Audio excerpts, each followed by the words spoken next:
Hey everybody, this is Patrick Escolas with another Banyan Technologies Tire Tracks. We're here live at Connect 24 in downtown tropical Cleveland. I'm here with Bill Schroeder, president of ProShip. How you doing, Bill? Doing great. It's wonderful to be back here in Cleveland again. Hey, and it is sunny and beautiful out, which only happens for about 2 or 3 months here. So, Bill, ProShip has become an integral partner within the Banyan platform and has allowed us to really offer robust function for the parcel game. But for anyone that doesn't know what ProShip is, give me a breakdown. Who is ProShip? What do you do? Yeah, ProShip is an enterprise multi-carrier shipping solution. So the primary role it plays within anybody's logistics space is to shop multiple carriers, find the most optimized way to deliver a package to the end customer or to the business where it's being delivered in a cost-effective and efficient manner. It sounds really familiar because it's a lot of what we do on the LTL side. It is exactly what you do on the LTL side, except instead of a pallet with 100 boxes, we do 100 boxes. I like that. Now, as you know, it wasn't just an idea to offer more modes on the screen, which Banyan is always trying to have more options and integrations, but recently, Parcel has become much more of an emphasis than in the freight world for people that strategically or historically have lived in the freight from LTL perspective or even truckload. Where's that come from, and what do you think about that? If you go back a few years, shipping parcel was distinctly different than shipping pallets, partial truckloads or full truckloads. Mm-hmm. And as the parcel market has evolved post-COVID and with the e-commerce boom. Oh, yeah, Amazon. Yeah, Amazon, That's right. Amazon has changed a number of things. So within the last few years, Amazon has actually become the third largest carrier in the market by volume, right? And if you compare that to which was essentially a duopoly between FedEx and UPS, now there's FedEx, UPS, USPS, and Amazon, all offering parcel services, and a number of newcomers sitting on the horizon very soon. Walmart's going to launch their Go Local. Really? Which is going to be a parcel delivery service for a large part of the population of the U.S., opening that logistics capabilities of Walmart to other parcel shippers and other shippers who need to move things. That's really interesting. And I guess coming from a perspective of, Amazon has done this and Walmart is, not to say that they follow, but they kind of live in that same kind of world there. Now, you talked about, it being just the two and then opening up the doors with Amazon and a USPS. What does that mean to somebody executing freight? Is it better I have more options? Is it going to make some of the options be, pricier? How does that affect? Yeah. So this is one of the things that in collaboration with Banyan and some of our common customers, we realized a couple of years ago that the innovation and the changes in capacity and offerings in the parcel market created a unique opportunity to actually mode shop between LTL pallets and individual parcels. And there's a number of different services that are offered by the carriers now. They've been changing and accelerating the ground network in particular. And as they've optimized the ground network, as they've sped it up, and also are experiencing the price pressures of multiple competitors in the space, suddenly there are opportunities where 100 boxes on a pallet may be cheaper as 100 individual packages going to the same destination versus one pallet with those same boxes on it going on an LTL shipment. So it opens up a whole new area of optimization, algorithms to search through, say, hey, which way is actually cheaper? Right. And, with that, and, obviously we both talk to each other in our companies and organizations from a technological kind of integration. If someone doesn't have something like that, well, what kind of steps will they go through to get that exact, hey, here's what it's going to cost me to do LTL. Oh, Here's what it's going to cost me to do parcel. Yeah. And that's just one parcel carrier, let alone, 2 or 3 that I might have accounts with. The answer is nobody would do it. Nobody's going to go to multiple different portals for multiple carriers and go, okay, 100 boxes with UPS is this much, 100 boxes with FedEx is this much. You might try it on a spreadsheet and find a few places where that works for you and then repeat that every time. But parcel pricing and LTL pricing are very dynamic. So you've got to be able to do this systemically, quickly. You've got to compare hundreds of different options to each other to meet your service commitment. And in order to do that, you really need an intelligent system, a lot of data, do all of the what if calculations, and then just, give you the optimized results. What are they? And that makes a lot of sense. And I think you're spot on that you're not going to. No one's going to do that. No one's going to do that by hand. No. But one of the things that comes to mind with as you're looking at this, and I think parcel versus LTL, there's a lot of different service levels within the parcel game. Whereas LTL, I might have, I might have a guaranteed, and it might just be or volume or my LTL shipment. But if I get FedEx, I get, 7 or 8 different levels from next day to next day air. How is that affecting where the current trends are within parcel? Are we seeing more service levels, or are they condensing those? Nope. There are more and more service options with little features that are added to them, money back guarantee or not. Is it a time definite or is it a service guide, service general? A window. We normally get there on this day. Normally it's 5 days.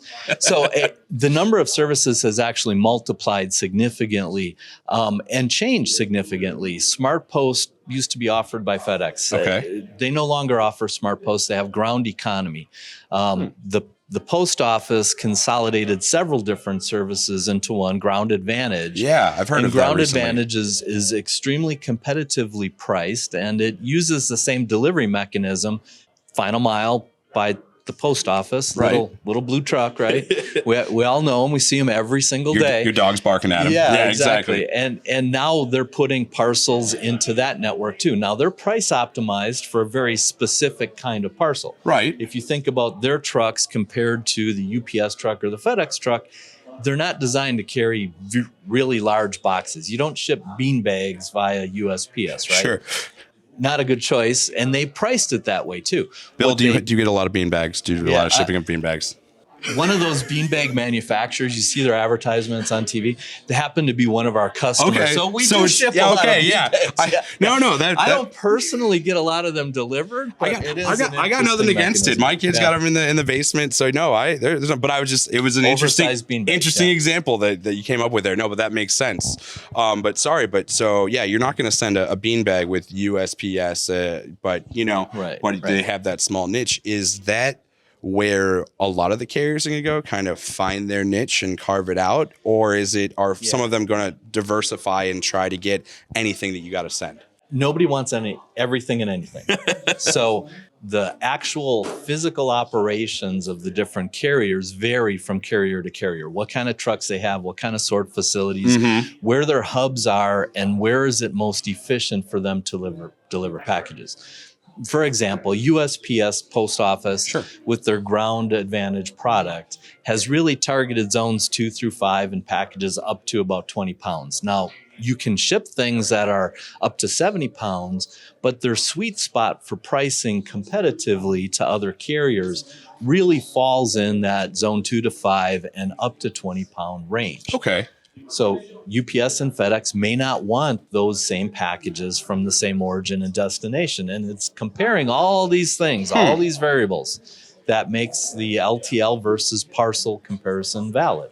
So, as I'm looking at parcel versus LTL, and I think it would make sense for me to have relationships or accounts with multiple parcel providers because you said, they've each got their own sweet spot, it sounds like. Yeah. So, our primary market segment, and if you think about it, it's logical, is retailers. Yeah. Retailers do the most parcel shipping, period, bar none. And no one's going to the mall anymore. So Exactly. And e-commerce has boomed. We're finally, the year 2000 bubble for e-commerce that came and went. it's here now. E-commerce It's not is a bubble. the way, It is the not way a of the bubble. world. That's right. It's a very predictable market. It works well. After that, 3PLs and after that, pharma and manufacturers are getting into the direct consumer sense. piece on an aggressive scale. And where do you see that going beyond that? Because that's where we are, or where we've come from a little bit. Are we going to continue to see diversification within the carriers, or we continue to see more and more industries go towards parcel that haven't historically? What do you see in the coming year? I won't make you bring the crystal ball out here, but 6 months to 12 months, which is still a crystal ball. The good thing is we have a very predictable trajectory that we're on. Aside from the little kind of hiccup we had around 2020 with the pandemic, which changed everybody's projections in the market.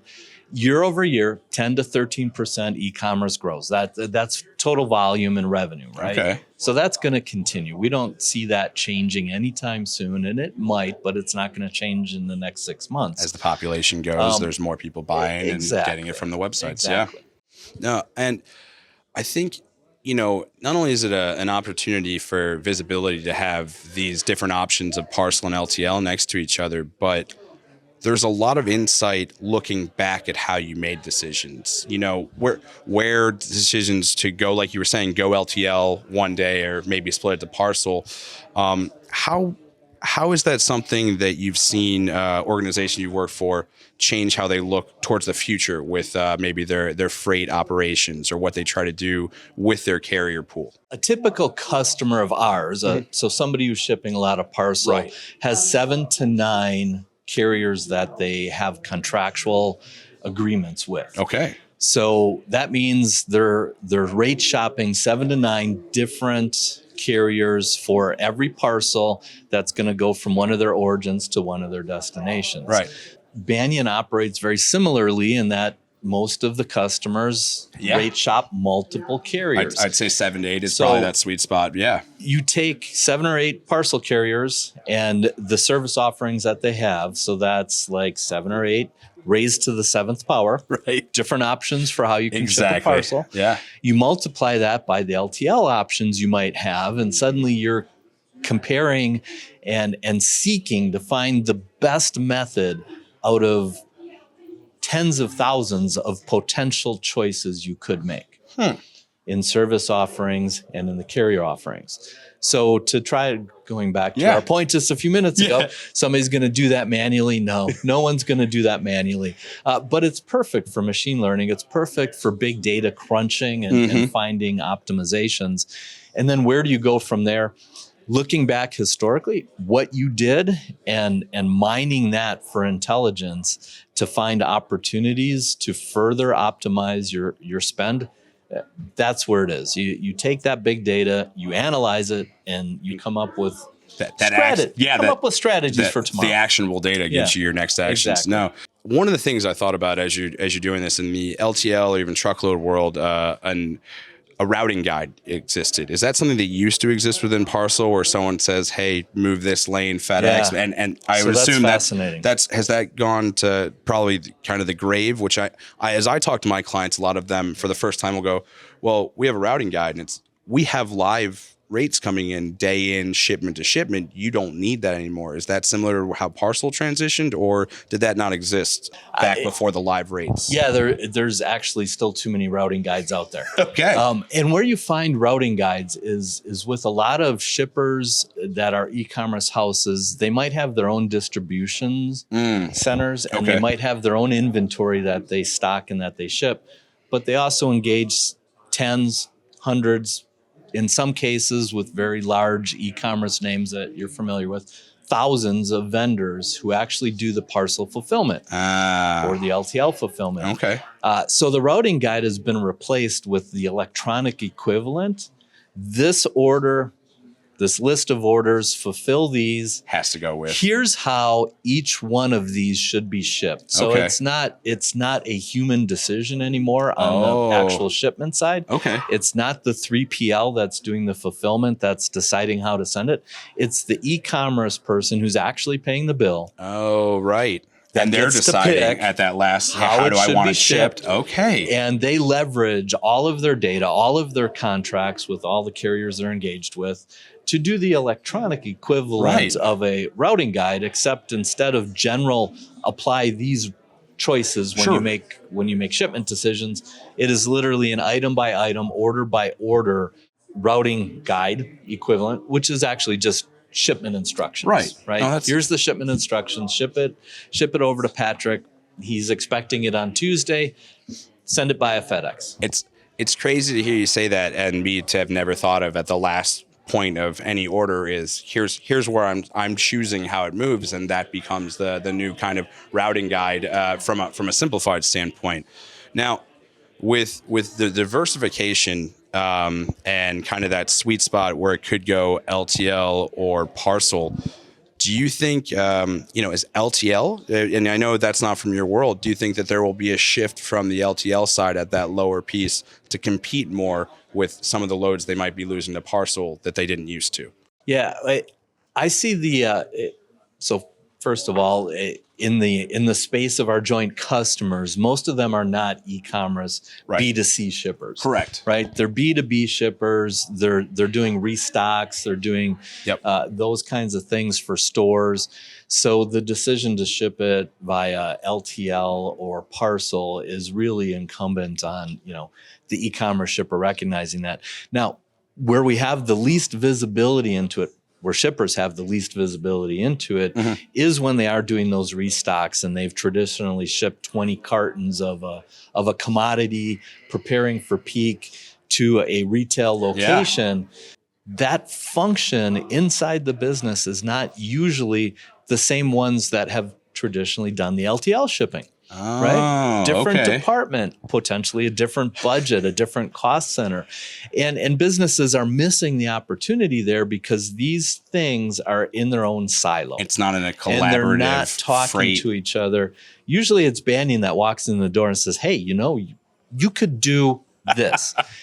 And then they all start talking to each other. Right? And these are, they're in different offices. They're in different rooms. They have different...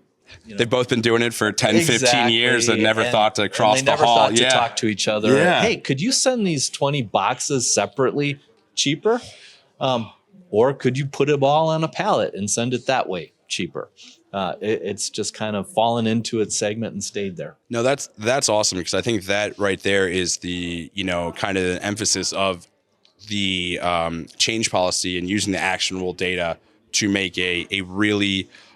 like you said, kind of collaborative effort within your organization using technology and saying, hey, I think we need to do something a little different. Or at the very least, let's look at our options and make sure what we're doing still is the right choice. Now, Bill, thank you so much. I kind of got a little bit of your crystal ball, got a little bit of what ProShip does. And, we'll wait. I'm still going to try to get a beanbag through the post office and watch the poor guy try to carry it out of, squeeze it out the door on the truck. Exactly. Or it won't make it to me and he's just sitting comfortably on a beanbag in the chair. Got lost. Yeah, exactly. No, but so we've got a great rest of the show here at Connect. What is something you're interested in learning more or figuring out here, or what are you excited about for the conference here today and tomorrow? Just like last year, as long as I've been in the logistics and transportation space, it has been very parcel focused. It has been very operationally and information system focused within the parcel space. So I know a lot about that. I actually don't know a lot about LTL shipments and how it occurs and all of the different methods and technology that's out there. So that's the exciting part of these conferences here, is learning about something I don't already know about and expanding my realm of knowledge. So that I can always agree with. That's my favorite part of doing these podcasts, is someone that's only been in the freight world for 3 or 4 years, and that's come from a technological aspect into LTL. Every time I get to talk to somebody with their different background or their different execution method or way that they do process is another thing to learn. So, Bill, thank you so much for the time today. I really appreciate you having me. And for everybody watching, keep watching Banyan Technologies Tire Tracks, and we'll see you some more. All right. Bye, everybody.